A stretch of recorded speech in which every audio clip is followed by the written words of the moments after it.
என்னோட கேள்வி ஜனாசா சம்பந்தமானது. சொல்லுங்க. ஜனாசாவுக்கு துணி பெண்களுக்கு எத்தனை, ஆண்களுக்கு எத்தனை? அதுக்கு அடுத்தது தண்ணி கணக்கு இருக்குதா? இன்னொரு விஷயம், பெண்களுக்கு வந்து சடை பின்னி போடலாமா? இது விவரமா பேசணும். சகோதரவங்க ஜனாசா சம்பந்தமா கேட்கலாங்க. ஜனாசாவை கஃபன் பண்ணுவாங்கள்ல, ஆடையில போர்த்துவாங்கள்ல அந்த உடலை. அப்போ ஆண்களுக்கு எத்தனை ஆடை இருக்கணும், பெண்களுக்கு எத்தனை ஆடை இருக்கணும் அப்படின்னு கேட்கலாங்க. ஆடை கணக்கெலாம் மார்க்கத்தில் சொல்லப்படவே இல்லை.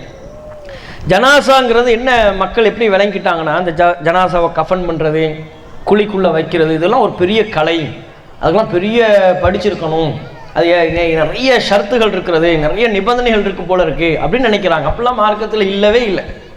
ஆண்களுக்கு இத்தனை ஆடை இருக்கணும், பெண்களுக்கு இத்தனை ஆடை இருக்கணும் கிடையாது.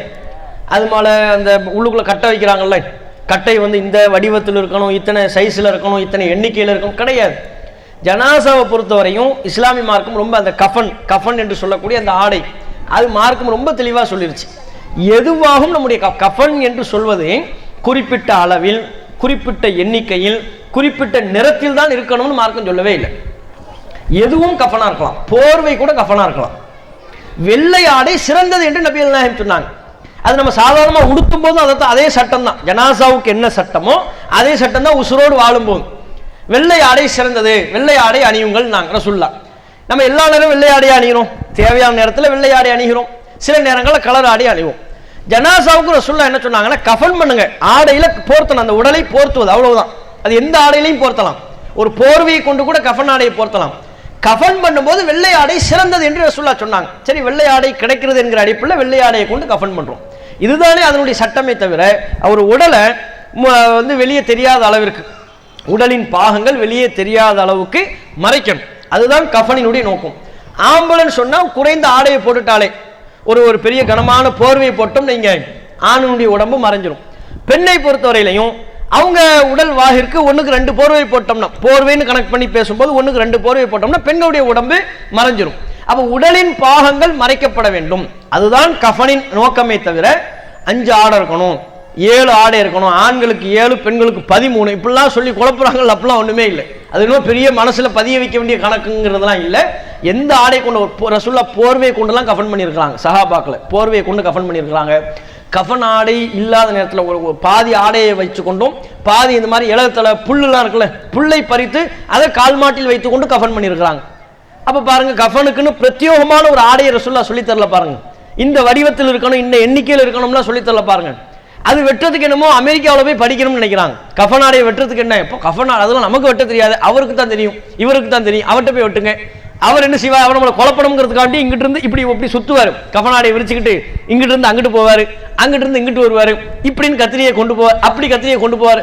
இப்படி பில்டப் பண்ணும்போது நமக்கு பெரிய கலை போல இருக்கு, நம்மளாம் பக்கத்தில் நெருங்கவே முடியாதுங்கிற ஒரு எண்ணத்தை உருவாக்கிட்டாங்க. அப்படிலாம் ஒண்ணுமே இல்லை. ஒரு போர்வை இருக்குல்ல, போர்வையை கொண்டு ஒரு மனிதரை போர்த்துறோமா இல்லையா, அது மாதிரி தான் கஃபன். உடல் மறைக்கப்படணும். நீங்க எத்தனை ஆடையை கொண்டு மறைச்சாலும் தப்பில்லை.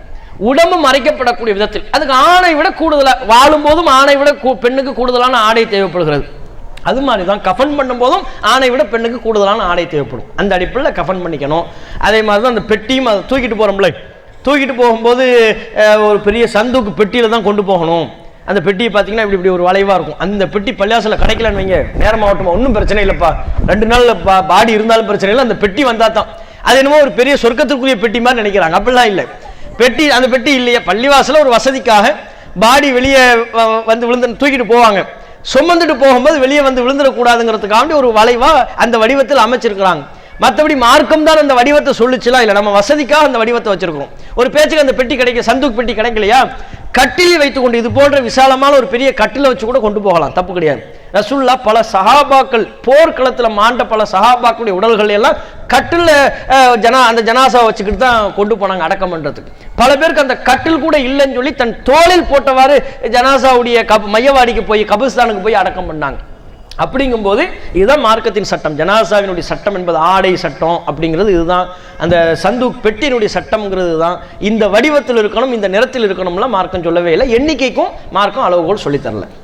பெண்களை பொறுத்தவரையிலையும் முடி வந்து சடை போடுறாங்கல்ல, குளிப்பாட்டும் போது மார்க்கம் என்ன சொல்லுதுன்னா, அந்த சடையை வந்து அவிழ்க்கணுங்கிற அவசியம்லாம் இல்லைங்கிறாங்க.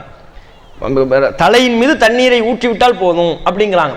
அப்போ பெண்ணை பொறுத்தவரையும் அவங்க முடி வந்து அப்படியே திறந்த நிலையில் இருப்பது நல்லதல்ல என்பதற்காக வேண்டி சடை போட்டுக்கொள்ளலாம். சடை போட்டுக்கொண்டு சடை போடுறது தான் அந்த முடி வந்து வெளியே தெரியாமல் இருப்பதற்கும் ஒரு தர்த்தீபான ஒரு வரிசை முறையில் பார்ப்பதற்கு அலங்கோலமாக இல்லாமல் இருப்பதற்கு சடை போட்டு வைக்கிறது தான் நல்லது.